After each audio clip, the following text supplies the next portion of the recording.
Good morning class. आज मैं आपके सामने जो नया टॉपिक लेके आया हूँ वो है सिंगल फेज ट्रांसफार्मर। अगर आपको ये लेक्चर पसंद आए तो प्लीज़ इसे लाइक और सब्सक्राइब ज़रूर कर दीजिएगा। Transformer is a machine that has no moving part but is also to transform alternating voltage and current from high to low and vice versa. This slide shows the simple construction of transformer. It consists of two coils wound on a closed iron core. Basically, transformer has two windings, primary side or secondary side. Each winding consists of many turns and are wound on a laminated iron core. The iron core is insulated with the windings. The core itself forms a closed iron magnetic circuit. Consequently, the winding encircle the core and core encircle the winding. Now, types of transformer based on working and based on construction. Based on working, transformer are of two types: step up, step down.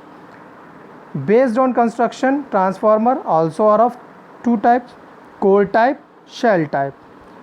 As this slide shows, core type windings are wound around two legs of the magnetic core.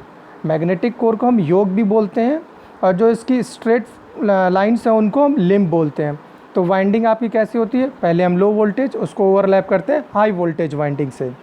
Similarly जो next slide है उसमें आपके सामने shell type का construction दिखाया गया है। Normally इस वाइंडिंग को हम सैंडविच टाइप भी बोलते हैं। Now come to the ideal transformer. For ideal transformer we have some assumptions like winding resistance negligible, that is R is equal to 0. All flux are confined to the core and link both windings, मतलब leakage flux जो है 0 है। Permeability of the core is infinite. No eddy current or hysteresis losses takes place. Ideal transformer. When a AC voltage V1 applied to the primary winding, then we know EMF is equal to V1 is equal to E1 is equal to N1 d∅ over dt। इसको equation 1 mark कर देते हैं। और अगर हम secondary winding भी consider कर लेते हैं तो V2 is equal to E2 N2 and d∅ over dt। Second equation, comparing equation first and second, we get V1 upon V2 is equal to N1 upon N2 is equal to A। Normally A is called transformation ratio or it is also denoted by K। Now come to the next. When a load is connected to the secondary winding, अगर हम ideal transformer में secondary side load connect कर दें तो current I2 flow होगा। तो इसके कारण MMF जो इंड्यूस होगा वो क्या होगा आपका N2 I2, number of turns multiplied by current flowing in it. I1 would immediately flow to establish another MMF N1 I1 to oppose N2 I2. Since no MMF is required to establish a flux in the ideal core, then N1 I1 minus N2 I2 is equal to 0. Hence, another equation becomes I1 upon I2 is equal to N2 upon N1 is equal to 1 upon A. So, for an ideal transformer, if the supply voltage is sinusoidal, then the RMS values V1 upon V2 is equal to N1 upon N2 is equal to A, normally called K, transformation ratio. Hence, input volt ampere is equal to output volt ampere, मतलब V1 I1 is equal to V2 I2 for an ideal transformer. Now next topic is EMF equation of transformer. हम अच्छे से जानते हैं EMF equation of transformer 4.44, number of turns, frequency, flux. ठीक, तो कैसे drive करते हैं, तो एक साइनसोडल वेव फॉर्म बनी है आपके सामने जिसके लिए फ्लक्स की इक्वेशन है φm times of sine of 2π/ft, where φm is the maximum value और φ is the instantaneous value of induce EMF per turn. तो हमने बेसिक फड्डा लगाया, हम EMF इंड्यूस कैसे निकालते हैं, minus d∅ over dt। Minus किस लिए, क्योंकि ये इंड्यूस EMF है तो नेगेटिव साइन रहेगा। देन इसकी कैलकुलेट करते हैं हम RMS वैल्यू, चूँकि हम AC में ऑलवेज स्टडी करते हैं RMS वैल्यू। तो इक्वेशन सॉल्व होके आएगी 4.44 f φm वोल्ट। तो सिमिलरली अगर हमारे primary side number of turns N1 है और secondary side number of turns N2 है, तो we can write that E1 is equal to 4.44 N1 5 m, E2 is equal to 4.44 N2 5m F5m. On comparing both equation we get E1 upon E2 is equal to N1 upon N2. Now come to the practical transfer. अभी हमने ideal transformer पढ़ा, उसमें पढ़ा था कि भाई losses नहीं होते हैं, एफिशिएंसी 100% है और V1 I1 is equal to V2 I2 है. But in practical transformer winding का रेजिस्टेंस भी होता है, लीकेज फ्लक्स भी होता है, permeability of core material is not infinite है क्योंकि उसमें कोर लॉस और आयरन लॉस टेक प्लेस होते हैं.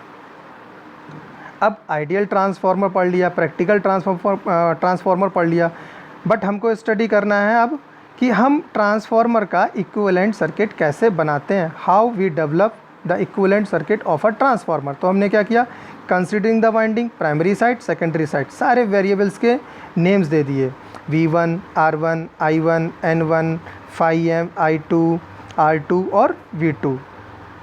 अब हमने क्या किया, इस कोर नोटेशन को रिप्लेस किया एक अपने नोटेशन से जिसका नाम है इक्विवेलेंट सर्किट, जिसमें हमने वाइंडिंग रेजिस्टेंस और रिएक्टेंस भी कंसीडर कर लिया है, लीकेज फ्लक्स भी. तो आपके पास जो इस समय जो डायग्राम बना है वो कोर को हमने रिप्लेस किया है और जो उसके प्राइमरी और सेकेंडरी साइड के टर्न्स थे उनको रिप्रेजेंट किया N1:N2 से. वाइंडिंग का सिंबल लिया है, डॉट नोटेशन लिया है और बीच में 2 पैरेलल लाइन, वो आपको इंडिकेट कर रही है म्यूचुअल इंडक्शन. नाउ अब हमने किया है complete circuit diagram, equivalent circuit diagram for transformer, जिसमें हमने कोर लॉस और मैग्नेटाइजिंग इंडक्शंस को भी ऐड कर लिया है. तो प्राइमरी साइड के डाटा आपको दिख रहे हैं और सेकेंडरी साइड के डाटा आपको दिख रहे हैं. This is our equivalent circuit diagram of transformer.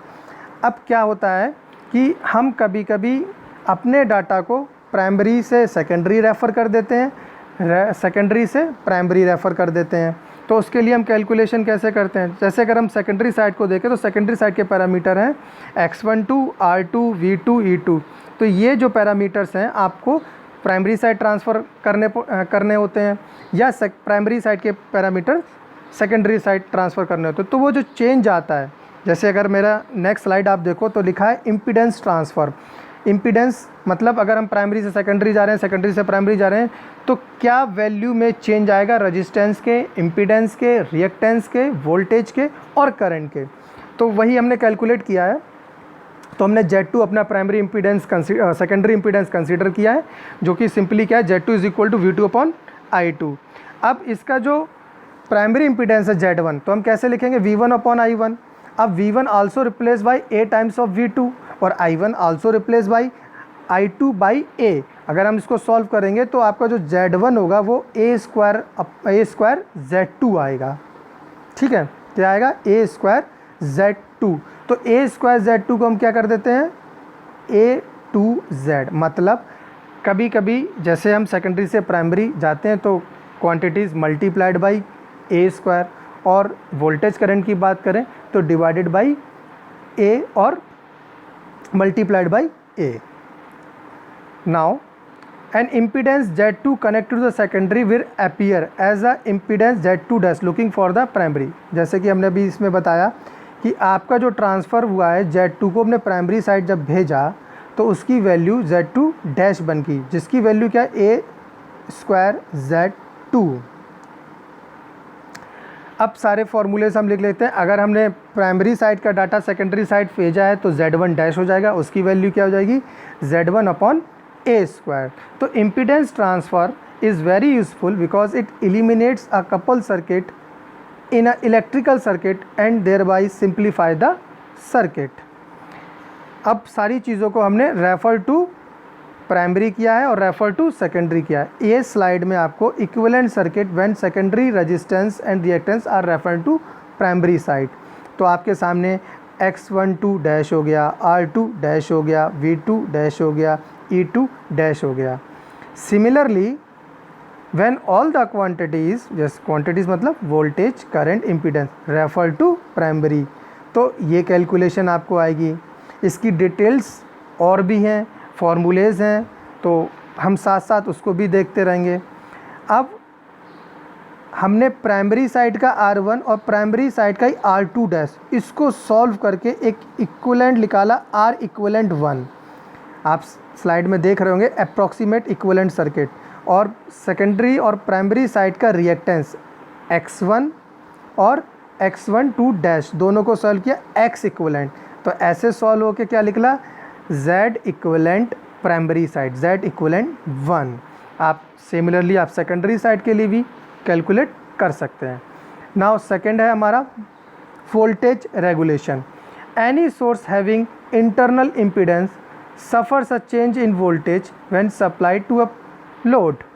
When power transformer, which is important because there is a legal limit by which the voltage at the consumer terminal may vary, that is plus minus 6%. तो voltage regulation क्या है, no load voltage minus load voltage upon load voltage, बस। Similarly percentage के लिए अगर बात करेंगे तो multiplied by 100। Now come to the transformer losses.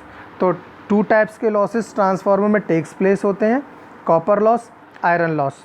Copper loss क्या है आपके, I2R लॉसेस, I2R लॉसेस जो प्राइमरी में भी होते हैं सेकेंडरी में भी होते हैं। तो simply PC is equal to I1² R1 plus I2² R2। Similarly iron losses आपके कोर लॉसेस भी होते हैं, ये आपके हिस्टेरेसिस लॉस और एडी करंट लॉसेस को ऐड करके बनते हैं। तो हिस्टेरेसिस लॉस के लिए भी फॉर्मूला लिखा है, एडी करंट लॉसेस के लिए भी फॉर्मूला लिखा है, ठीक। तो total losses in the transformer क्या हो जाएंगे, iron loss plus copper loss, और iron loss is equal to hysteresis loss और eddy current losses. Now come to the efficiency of the transformer, output upon input. तो थोड़ा सा simplify, output upon output power plus losses, और output क्या है हमारा, output VA multiplied by power factor upon output VA multiplied by power factor plus core loss plus I2R loss. This is our short revision of single phase transformer. Hope आपको कुछ topic इसमें clear हुए होंगे। Thank you.